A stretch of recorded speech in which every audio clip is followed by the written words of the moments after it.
नमस्कार बच्चों, आज हम करेंगे फर्स्ट चैप्टर लोगैरिथम। लोगैरिथम क्या होता है कि अगर हमारे पास कोई इक्वेशन दे रखी है a raise to power x is equal to n, तो जो रेज टू पावर x होती है इस x को हम बोलते हैं logarithm of n with base a। यानी कि जो लोगैरिथम होता है वो होता है कि a की कितनी पावर की जाए सच दैट कि वो नंबर आ जाए। यानी किसी नंबर का लोगैरिथम, यानी यहाँ पे n है तो n का लोगैरिथम क्या होगा विद बेस a, कि उस a की हम कितनी पावर रेज करें सच दैट कि वो नंबर n के इक्वल हो जाए। तो जो लोगैरिथम n होगा वो इक्वल टू ये x हो जाएगा। ठीक है, यानी इस x को कहेंगे हम logarithm of n to the base a। यानी अब हमारे पास इक्वेशंस की दो फॉर्म हो सकती हैं। जैसे कि सबसे पहले तो हमारे पास पहली इक्वेशन दे रखी थी a raise to power x is equal to n। इसको हम बोलेंगे एक्सपोनेंशियल फॉर्म, जो एक्सपोनेंशियल फॉर्म में होती है। ठीक है, और जो सेकंड होती है यहीं से हमने लिखा x is equal to log a n, यानी इसको कहेंगे हम लोगैरिथम फॉर्म। तो आपके पास दो इक्वेशंस होंगी और आपके पेपर में क्वेश्चन भी आ सकता है कि एक फॉर्म दे रखी हो उसको लोगैरिथम में चेंज करो एक्सपोनेंशियल को, या फिर लोगैरिथम दी होगी उसको एक्सपोनेंशियल में चेंज करो। इस तरह हमारे पास क्वेश्चंस भी आ सकते हैं। जैसे कि मैंने दो एग्जांपल लिए हैं। मान लो हमारे पास दे रखी है 5 स्क्वायर इज इक्वल टू 25, है ना। तो इसमें हम क्या कह सकते हैं, देखो मैंने क्या कहा था कि आप लिखोगे जो रेज टू पावर है ना वो 2 इज इक्वल टू लॉग जो आगे दे रखा है वो 25 और विद बेस 5 जिसकी आप पावर करोगे। ठीक है, तो यहाँ से क्या आ जाएगा, जो ये एक्सपोनेंशियल फॉर्म थी इसको आप लोगैरिथम फॉर्म में चेंज कर सकते हो इस टाइप से। ठीक है, और अगर आपके पास ये लोगैरिथम दे रखा हो तो यहाँ से आप एक्सपोनेंशियल पे भी जा सकते हो। क्या करोगे, यहाँ से हम क्या करेंगे, जो बेस दे रखा है ना, जैसे यहाँ पे 5 दे रखा है तो 5 रेज टू पावर 2 कर दोगे is equal to as it is 25 लिख दो, लोग छोड़ दो। ओके, अब हम कुछ इंपॉर्टेंट रिजल्ट्स करते हैं। मान लो जैसे सबसे पहले हम सभी जानते हैं कि a रेज टू पावर अगर 0 कर दें तो वो 1 के इक्वल आ जाता है ना। तो यहाँ से आप क्या लिखोगे, 0 is equal to log 1 with base a। तो यहाँ से 0 is equal to log 1 with base a, है ना। तो यहाँ से क्या आ जाएगा, log 1 इज इक्वल टू 0। यानी आप बेस a को, यहाँ पे a ना कोई पॉजिटिव नंबर लेते हैं, मतलब कुछ भी नंबर ले सकते हैं। तो जब भी आप log 1 की वैल्यू निकालोगे वो हमेशा 0 होगी, चाहे a कुछ भी हो। a आपका 2, 3, 4, 5, 6 कुछ भी हो सकता है, लेकिन आप जब भी log 1 की वैल्यू निकालोगे तो वो हमेशा 0 ही आएगी, है ना। अब एक और चीज, जैसे मैं लिख सकती हूँ a raise to power 1 is equal to a। तो यहाँ से आप क्या लिखोगे, रेज टू पावर है ना जो, उसको लिखो 1 is equal to log a with base a। देखो आपको पावर से शुरू करना होता है, पावर लिखोगे इज इक्वल टू सामने वाले को log में लिख दो, और जो यहाँ पे था ना फिर इधर आ जाओ और इसको बेस पे लिख दो। ठीक है, तो ये बन गया आपका log a with base a is equal to 1। यानी जब आप log निकालो किसी भी वैल्यू का और बेस भी वही ले लो तो वो आपका हमेशा 1 के इक्वल होगा। ठीक है, अब हमारा एक नेक्स्ट रिजल्ट है कि a raise to power minus infinity को देखते हैं हम। इन्फिनिटी तो पता होगा ना आपको कि जो भी हमारे नंबर्स हैं 1, 2, 3, 4, हम जितना आगे जाएंगे उतनी ही आगे बढ़ती जाएगी। तो जब हम ऐसी वैल्यू लेते हैं कि जिसको काउंट नहीं किया जा सकता, मतलब लगातार ये जो संख्याएं हैं, काउंटिंग है वो लगातार बढ़ती चली जाती है। तो आप लाख पे पहुंच जाते हो, 1 लाख पे, 1 करोड़ पे, 1 अरब पे, 1 खरब पे। आगे आगे आप जितने आगे जीरो जीरो लगाते जाओगे आपके पास काउंटिंग उतनी ही ज़्यादा होती रहेगी। तो हम एक ऐसे नंबर पे भी पहुंच जाते हैं जिसको हम काउंट ही नहीं कर सकते, क्योंकि आप जितनी चाहो जीरो ऐड कर सकते हो उसमें और उतनी ही नंबर्स बढ़ते चले जाएंगे। तो उस रेंज को जिस तक हम नहीं पहुंच सकते एज ए काउंटिंग, लेकिन लिखने में तो पहुंच सकते हैं, पर एक्चुअली हम उसको काउंट नहीं कर सकते, तो उसको इन्फिनिटी बोलते हैं। ओके, तो मैंने माना कि मैं A raise to power minus infinity कर देती हूँ, यानी ए की पावर माइनस इन्फिनिटी, यानी इसको काउंट नहीं किया जा सकता। लेकिन आपको पता है कि माइनस पावर हो तो उसका मतलब है वो नीचे डिनोमिनेटर में होती है, तो इसको आप ऐसे लिख सकते हो 1/a raise to power infinity. अब आप मान लो कि मैं a की वैल्यू 2 ही ले लेती हूँ, तो 2 को आप इनफाइनाइट बार मल्टीप्लाई करते हो, 2 इंटू 2 इंटू 2 इंटू 2 इंटू, ऐसे करते हुए इनफाइनाइट पे चले जाते हो, तो 2 की पावर्स भी इनफाइनाइट में ही चली जाएगी, कि आप उसको मल्टीप्लाई करोगे तो इनफाइनाइट ही आ जाएगा। तो यहाँ से आप क्या लिख सकते हो, दिस इज 1/इन्फिनिटी। और अगर इन्फिनिटी से आप 1 को भाग दोगे तो वो इक्वल आ जाएगा 0 के। ये स्टैंडर्ड रिजल्ट होता है कि अगर 1/इन्फिनिटी आ जाए तो ये 0 के अप्रोक्सीमेट चला जाता है, तो 0 इक्वल टू। ठीक है, और एक और बात, यहाँ पे a ग्रेटर देन 1 है। ठीक है, क्योंकि यहाँ पे a अगर लेस देन 1 हो गया तो लेस देन 1 पे ये वैल्यू 0 के इक्वल नहीं होगी। ये आपके सिलेबस में नहीं है तो उतना हम नहीं जाएंगे, सिर्फ आप ये देख लो कि a is greater than equal to 1। ठीक है, तो यहाँ पे a raise to power minus infinity 0, तो यहाँ से आप लोग लगाओ। अब क्या क्या बताया था मैंने कि आपको पावर से शुरू करना है, minus infinity is equal to log 0 with base a। ठीक है, minus infinity is equal to log 0 with base a, ये वैल्यू हो जाएगी। तो यानी अगर मैं इसको रीअरेंज करूं तो log 0 विद बेस a क्या होगा, माइनस इन्फिनिटी, यानी एक चाहे कुछ भी हो log 0 की वैल्यू माइनस इन्फिनिटी पे चली जाएगी। नेक्स्ट रिजल्ट सिमिलरली है कि a raise to power infinity अगर आपके पास हो तो वो इन्फिनिटी होगा। एज मैंने पहले बताया कि किसी की आप इनफाइनाइट बार आपस में मल्टीप्लाई करते हो, यानी कि आप काउंट ही नहीं कर सकते, इतनी बार मल्टीप्लाई कर देते हो, तो वो मल्टीप्लाई आपकी इनफाइनाइट के इक्वल हो जाएगी। तो यहाँ से आप सीधा लॉग लगा लो, तो infinity is equal to log infinity with base a। तो यहाँ से आप कह सकते हो कि लॉग इन्फिनिटी हमेशा इन्फिनिटी होएगा। ठीक है, अब सेकंड में एक और एग्जांपल लेके बताती हूँ आपको कि आपके पेपर में सिंपल सा क्वेश्चन तो ऐसा ही आ सकता है कि आपको एक्सपोनेंशियल फॉर्म दे रखी हो, आपको लोगैरिथम में चेंज करना हो।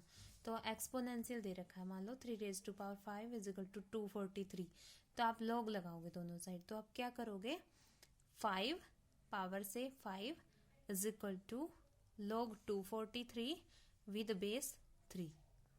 ठीक है, 5 is equal to log 243 with base 3, ये नीचे वाला। सिमिलरली आप एक्सपोनेंशियल से लोगारिथम पे भी जा सकते हो, जैसे कि आपको ये दिया, मान लो logarithm 128 with base 2 is equal to 7।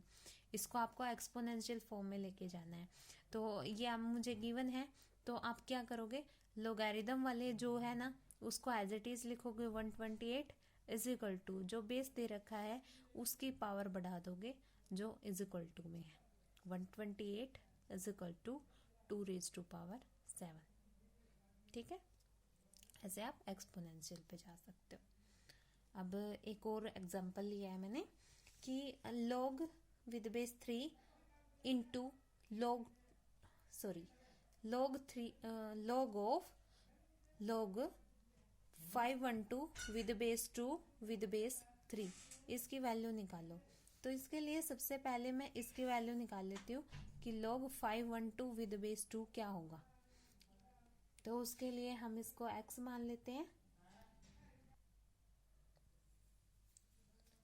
तो मैंने क्या किया, इसको x मान लिया, log ऑफ 512 को विद बेस 2 को x मान लिया। अब जो 512 है इसको हम 2 रेज टू पावर 9 भी लिख सकते हैं, तो मैं इसको लिख लिया log of 2 raise to power 9 with base 2 is equal to x। तो यहाँ से अगर मैं एक्सपोनेंशियल वाला पिछली बार वाला फॉर्म लगाऊं तो इसको आप कैसे लिखोगे, जो log में है ना उसको एज इट इज रख लो, 2 raise to power 9 is equal to ये जो बेस है this 2 raise to power x।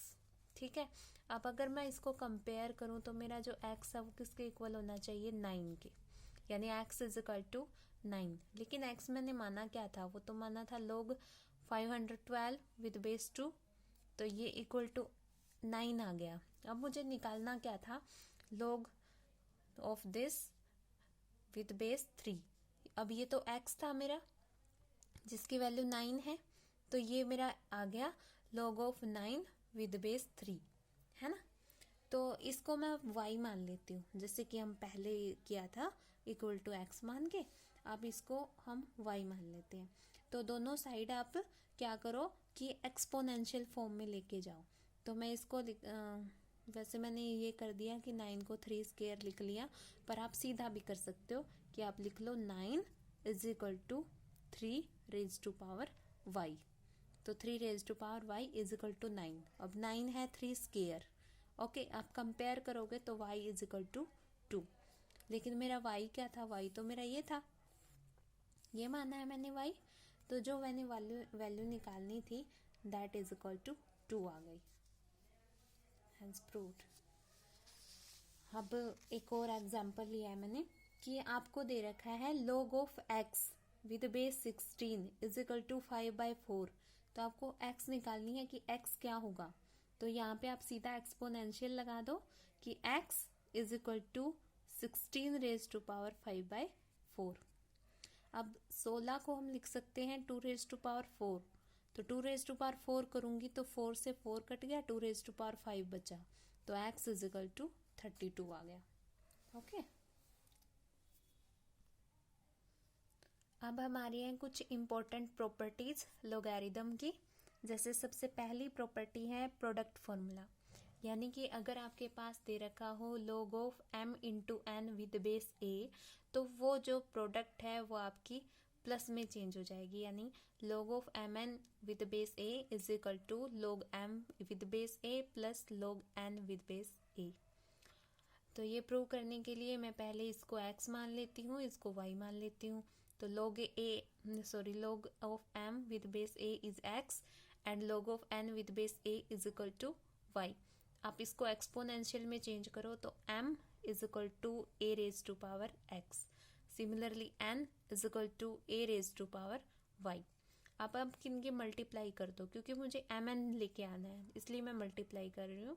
तो m इंटू n करोगे तो a raise to power x into a raise to power y।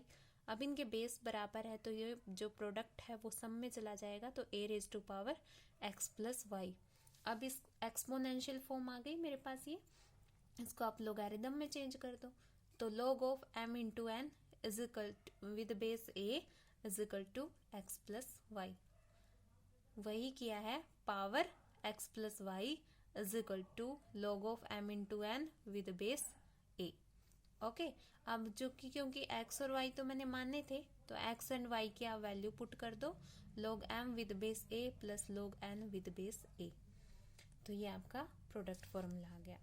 इस फॉर्मूले को हम कितनी भी वैल्यूज तक बढ़ा सकते हैं, जनरलाइज कर सकते हैं, जिसके यहाँ पे तो 2 ही थी, लेकिन अगर प्रोडक्ट में ऐसे हो m n p q something so on इस टाइप से हो, तो आप उतनी ही बार सम आ जाएगा बीच में, जैसे कि m अलग आ जाएगा, n अलग, p अलग, q अलग, और ऐसे ही सो ऑन, और सारी की सारी टर्म्स ऐड हो जाएंगी आपस में जितनी यहाँ मल्टीप्लाई में थी।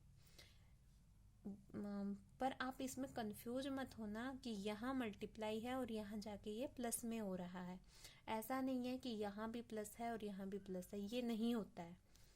ये m प्लस n में चेंज नहीं होता है, m इंटू n होता है चेंज प्लस में। ठीक है, तो ये सेकंड वाला ध्यान रखना कि ऐसा नहीं होता है। अब हमारी नेक्स्ट प्रॉपर्टी कोशेंट फॉर्मूला।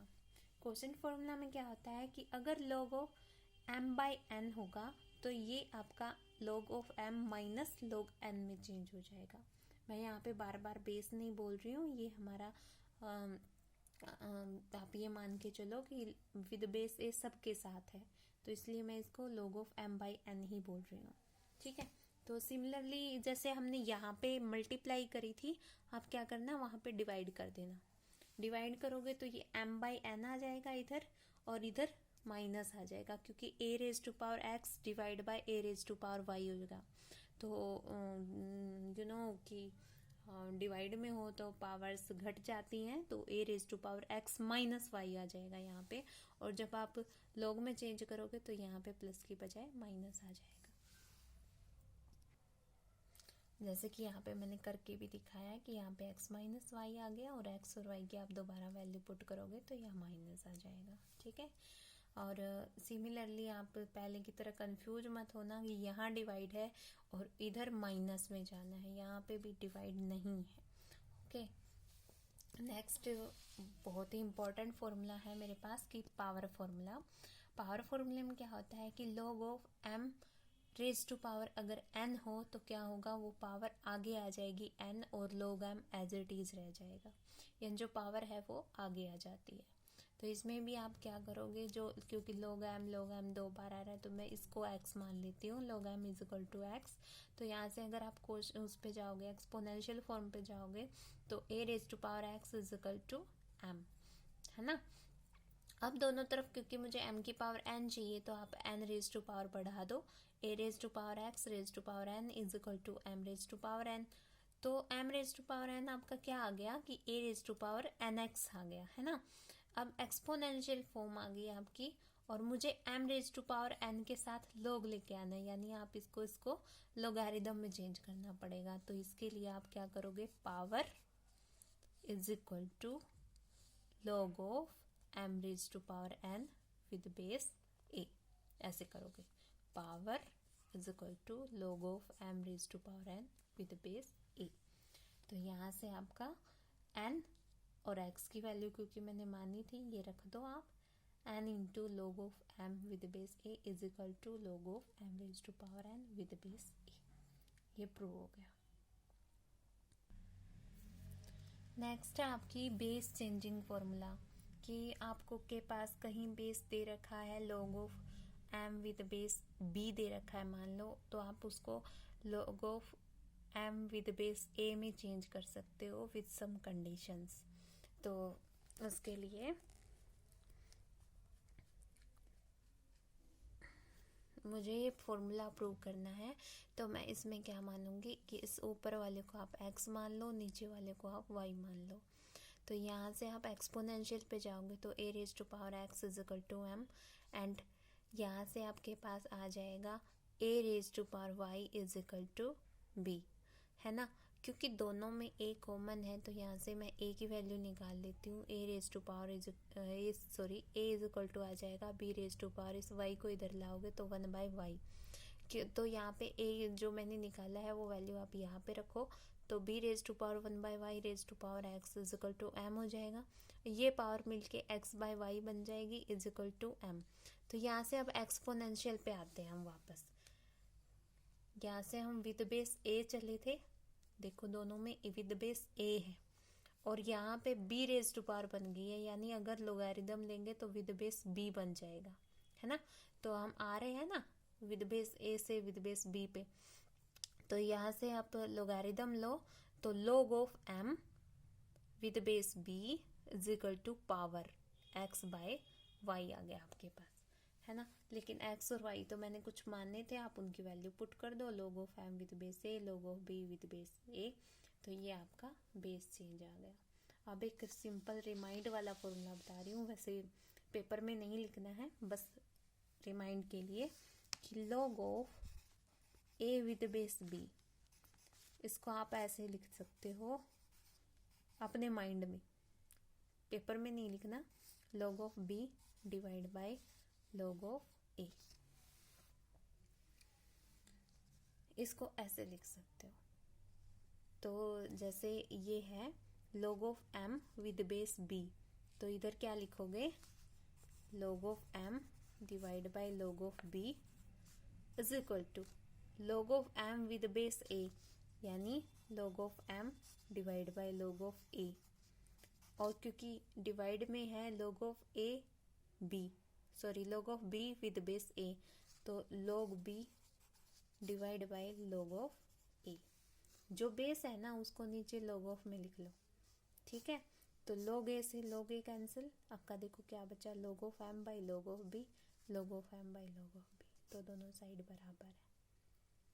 तो बेस चेंज करना हो ना तब आप डिवाइड करके भी कर सकते हो। जैसे मुझे इधर से बेस चेंज करना था, मान लो कि log of m with base b दे रखा था, तो आपको बेस चेंज करना है, तो आप log of a से मल्टीप्लाई कर दो, डिवाइड कर दो, और एक टर्म अलग कर दो, दूसरी टर्म अलग कर दो, तो आप इस तरह से उसको बेस चेंज कर सकते हो। जैसे कि मैं करके दिखाती हूँ। मान लो आपके पास है log of m with base b, तो इसको आप लिख लो log of m divide by log of b। इसकी आप log a से मल्टीप्लाई कर दो, log of a से डिवाइड कर दो। अब आप इन दो टर्म को एक साथ लिख लो और इन दो टर्म को एक साथ लिख लो, ठीक है। तो ये वाली तो बन जाएगी आपकी log of m with base a, और ये वाला बन जाएगा आपका log of b with base a divide में। इस log a को नीचे ले आओगे ना तो log of b with base a बन जाएगा, ठीक है। सिमिलरली आप रेसिप्रोकेटिंग फॉर्मूला लगा सकते हो। रेसिप्रोकेटिंग फॉर्मूला क्या होता है कि log of a with base b लेते हो और log of b with base a ले लेते हो और उनके मल्टीप्लाई करते हो। देखो यहाँ पे बेस b है, यहाँ पे बेस a है, इनके मल्टीप्लाई करोगे तो ये 1 के इक्वल आ जाएगा। तो इसके लिए भी हमारा ये वाला फॉर्मूला ही चलेगा। यहाँ से आप देख सकते हो कि log of a m is equal to, ये इधर आ जाएगी, log of b m into log of b a, इनके आपस में मल्टीप्लाई हो गई, ठीक है। तो यहाँ पे मैं क्या करूँ कि m is equal to a रख देती हूँ, क्योंकि यहाँ पे बस a b की बात है, m की बात नहीं है, तो हम m को a के इक्वल रख देते हैं दोनों साइड। तो मेरे पास ये आ गया, ओके। अब यहाँ पे log a with base a बना, ये हम पहले ही प्रॉपर्टीज में निकाल चुके हैं कि 1 के इक्वल होता है। तो 1 is equal to log of a with base b into log of b with base a। तो यहाँ से ये मेरा आ गया रेसिप्रोकेटिंग फॉर्मूला। ये भी सिमिलरली है कि log of b with base a equal होता है 1 by log of a with base b, यानी अगर आपको बेस बदलना हो तो 1 बाय में चला जाएगा, अगर ये आपको इंटरचेंज करने हो तो वो 1 के बाय में चला जाएगा। ये सेम बात है कि आप इसको लिख सकते हो log of b divide by log of a is equal to 1 divide by, इसको आप लिख सकते हो log of a divide by log of b। आप देखोगे ये यहाँ चला जाएगा log of b divide by log of a, hence LHS is equal to RHS। पर ये आपको पेपर में नहीं लिखना है, ये आपको माइंड में याद रखना है कि इस तरह हम इसको मतलब फॉर्मूला को याद रखने के लिए आपका ये वाली ट्रिक काम कर सकती है आपके लिए, ठीक है।